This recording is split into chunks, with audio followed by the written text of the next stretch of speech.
So hello everyone, welcome back to our YouTube channel programmers choice. आज की series में हम देखेंगे about React JS. So let's get started.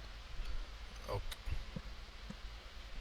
देखो मैं रिएक्ट में ना रेदर देन गोइंग इनटू फालतू की थियोरेटिकल चीज़ें ज़्यादा, मैं जल्दी जल्दी थियोरेटिकल चीज़ें बताकर थोड़ा सा बिहाइंड द सीन बता दूंगा कि रिएक्ट चल कैसे रहा होगा। ठीक है।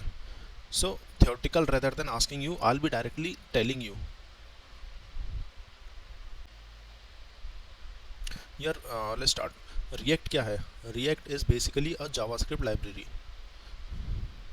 अच्छा, रिएक्ट लाइब्रेरी क्यों है? बिकॉज इट इज़ फ्लेक्सिबल, हम इसको अपने हिसाब से यूज़ कर सकते हैं। अब रिएक्ट बनाया किसने? रिएक्ट बनाया है फेसबुक के डेवलपर्स ने, दैट इज़ मेटा के डेवलपर्स ने, एंड वही लोग इसको मैनेज करते हैं। अब व्हाट इज़ रिएक्ट समझ आ गया, हु मेड रिएक्ट समझ आ गया। अब Y react?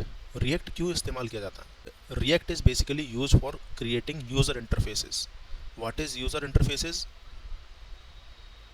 User interfaces are basically front end designs.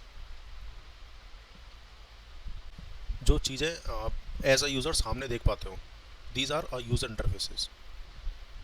अब रिएक्ट की ना कुछ स्पेशलिटीज़ होती हैं। क्या स्पेशलिटीज़ होती हैं? सबसे पहली होती है, रिएक्ट ना सिंगल पेज एप्लीकेशन बनाता है। What do we mean by single page application? Single page application क्या होती है?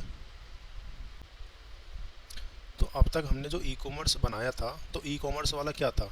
क्या वो सिंगल पेज था या फिर मल्टीपल पेज था? That was multiple page application. Multiple page application means हर एक नए पेज आने पर रीलोडिंग हो। आप कोई एपीआई हिट कर रहे हो, आप कोई राउट हिट करते हो, उसके अंदर रीलोडिंग होती है। तो जब आपकी एप्लीकेशन में रीलोडिंग होती है, नया पेज लोड होता है, उसे हम कहते हैं multi page application. Single page application में भी अलग अलग पेजेस बनते हैं। For example index dot E J S, app dot E J S, अलग अलग पेजेस बनते हैं। बट सिंगल पेज के केस में, उसके केस में रिफ्रेशिंग नहीं होती है, रिफ्रेशिंग नहीं होती और आई वुड से रीलोडिंग नहीं होती। तो इसकी वजह से हमको लगता है कि एक ही पेज है, एंड उसी पेज में सारा डेटा और सारी की सारी एप्लीकेशन, मतलब जो भी आपका कंपोनेंट्स हैं, वो नज़र आते हैं। सिंगल पेज एप्लीकेशन मतलब ये हुआ कि अलग अलग राउट हिट होने के बाद भी पेज रिलोड नहीं हो। मतलब API 1, API 2, API 3, उसके बाद भी पेज रिलोड नहीं हो रहा है। That is single page application. इसका मतलब रिलोडिंग नहीं होती तो सर्वर पे कोई पेज बन के नहीं आएगा, सर्वर की साइड से कोई पेज क्रिएट होके नहीं आएगा। तो दोनों में से ज़्यादा फास्ट कौन होगा? Single page application. Multi page application थोड़ी सी स्लो होती है, क्योंकि उसके अंदर क्या था, आप सर्वर पे कॉल करते हो, सर्वर क्या करता है, आपको नया पेज क्रिएट करके ला के देता है, तो उसके अंदर टाइम लगता है। बट ये फास्ट होता है क्योंकि यहाँ पे सारा का सारा काम कहाँ किया जाता है? क्लाइंट की साइड। सारा काम क्लाइंट साइड होता है। अब ध्यान से देखो कि ये जो क्लाइंट साइड है, क्या हमने पहले ये चीज़ें अचीव कर रखी हैं डॉम के अंदर?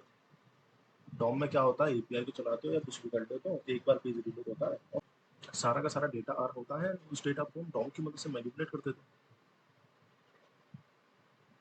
तो यार एक बात बताओ, जब मेरे पास पहले से डॉम है, तो फिर रिएक्ट क्यों?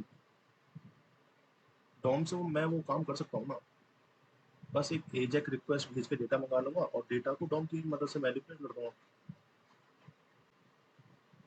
तो यार एक बात बताओ, जब मेरे पास पहले से डॉम है, तो फिर रिएक्ट क्यों?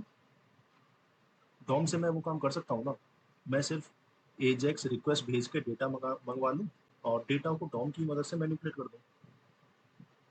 सो वाई रिएक्ट? रिएक्ट पिक्चर में क्यों आया? तो ये चीज़ ना हम अगली वीडियो में देखेंगे कि हम रिएक्ट क्यों यूज़ करते हैं एंड डॉम क्यों नहीं यूज़ करते हैं। That's it for this video and thank you so much.